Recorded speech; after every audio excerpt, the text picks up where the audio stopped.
Hey guys, how you all doing today? Now in today's video, I want to discuss the Indominus Rex, specifically what makes Indominus Rex Indominus Rex.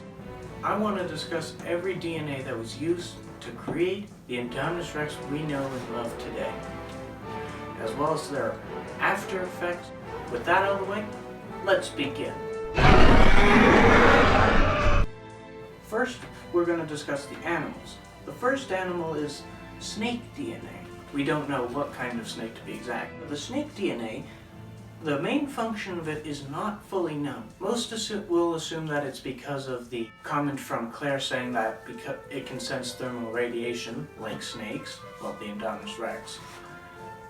However, they may think that's an after effect, but if not, then fair dues. However, there are two after effects. The first and most discussed one is the ability to sense the thermal radiation.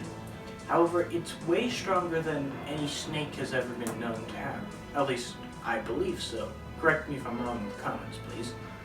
However, during the midway point, just before Masrani goes to try and kill it with his helicopter,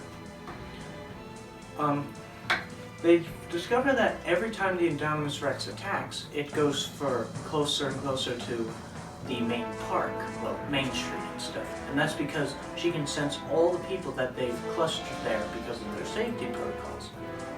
Meaning that from the opposite side of the island, she can detect them, which is, I'm pretty sure a snake cannot do it that far. But if they can, very it is. The other one is the Indominus Rex's wide jaw, which most consider to be from the snake DNA as well. How Indominus Rex's jaw width is so wide compared to like T-Rex and even Velociraptor. Next DNA is cuttlefish DNA. During the scene in which Dr. Wu discusses with Simon Masrani the Indominus Rex, he states that two DNAs. First, the cuttlefish, and he states that they used it to help the Indominus deal with the accelerated growth rate. However, the after effect of this leads Indominus to adapt the cuttlefish's ability to change color, or in this case, camouflage. Now, this camouflage ability of the Indominus is also based off the Lost World novel scene, in which two Carnotaurus are able to camouflage near the end of the Lost World novel. However, this is also very important because Wu states that they used the cuttlefish to help her with the accelerated growth genome, which we know that every dinosaur has.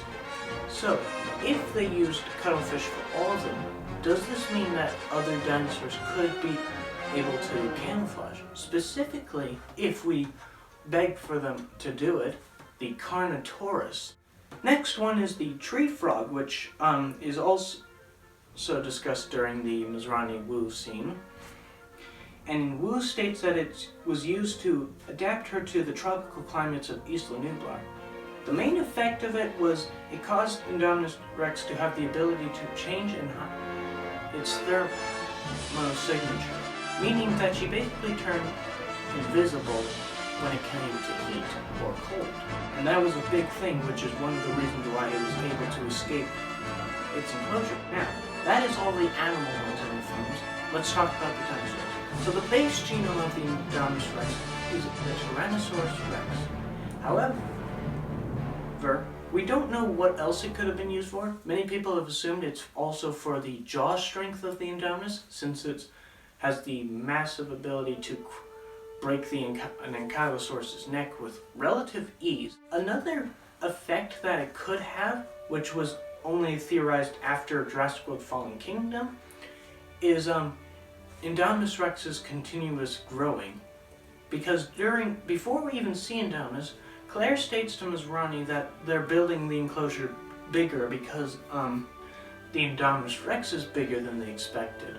Because of this, many people, including myself, have theorized that it could be from the Tyrannosaurus DNA because of the fact in Fallen Kingdom she appears much larger than she was in Jurassic World. Another important key to it is the Velociraptor DNA.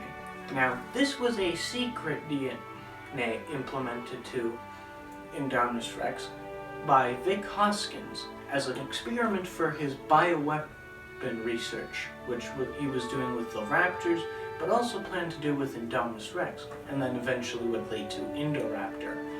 However, the implementation of Velociraptor DNA obviously gave Indominus Rex hyperintelligence. We see that through the entire movie. However, another effect of it is it gives the Indominus Rex the ability to communicate with the Velociraptors. Next is the Dinosaurs, which is a massive crocodile, not a dinosaur, because crocodiles are not considered dinosaurs. However, it did live in the period with the dinosaurs, and it was shown to us in Fallen Kingdom during the Eli Mills looks at Indominus hologram scene. If you pause at the right time, you can see that Indominus Rex is shown to have Dinosaurs DNA, and it was used for Indominus Rex's teeth. Now, the main effect of it was possibly the different shapes and sizes of the teeth, as well as the odd way they go outwards, as well as the extended lower jaw being longer than the upper jaw. Final one is the Carnotaurus, which we know before Camp Cretaceous, however is confirmed in Camp Cretaceous. Now, its purpose is to be one of 4 dinosaurs that were used to create Indominus Rex's horns, which are above its eye orbits. Now, the other 4 are Giganotosaurus, Rugops, and Majungasaurus. No, the other 3. And the main effect with Carnotaurus, which I theorized a while ago, is that it gave the Indominus the ability to communicate with the Carnotaurus. Now, this is not confirmed. However, if you check out my Triassic Theories video on Indominus Rex meeting Carnotaurus, well, Toro the Carnotaurus in Camp Cretaceous episode 4, then you can understand why I would say this. Other DNAs that were not in the films or shows, besides the other 3 that were used for the eye orbits, are Therizinosaurus, which is, fun fact, the only herbivorous dinosaur confirmed to have been used for Indominus Rex's DNA. And it was used for the claws, as well as possibly the quills that adorn Indominus Rex's arms, well, the claws for its hands and stuff, and the quills that are for its arms, head. There's no confirmed effect of them, besides possibly the quills, because we know Therizinosaurus was a furry kind of dinosaur. The final 4 dinosaurs are actually all of the same family and were used for the osteoderms that adorn Indominus Rex's back and its head. And those are Abeliosaurus, Pysnomiosaurus, Quilmiosaurus, and Viavenator, which all are of the Abeliosaurid family. But anyway, guys, that wraps up everything that is in the Indominus Rex.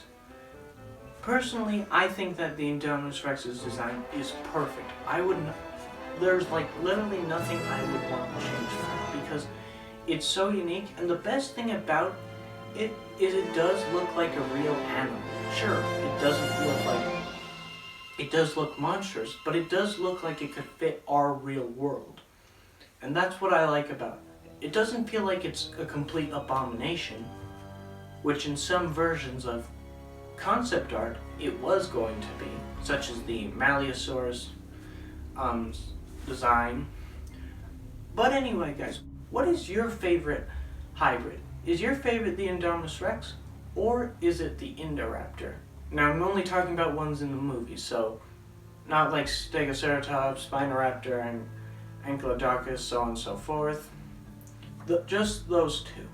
Personally, I could not pick one because I love both equally about their features, their characteristics and stuff. And also, we will be discussing in a future video everything that makes Indoraptor, so stay tuned for that. But if you've enjoyed this video, and leave a like. If you want to join the hunt, hit the subscribe button. Be safe, and until next time, I'll see you later. Bye-bye.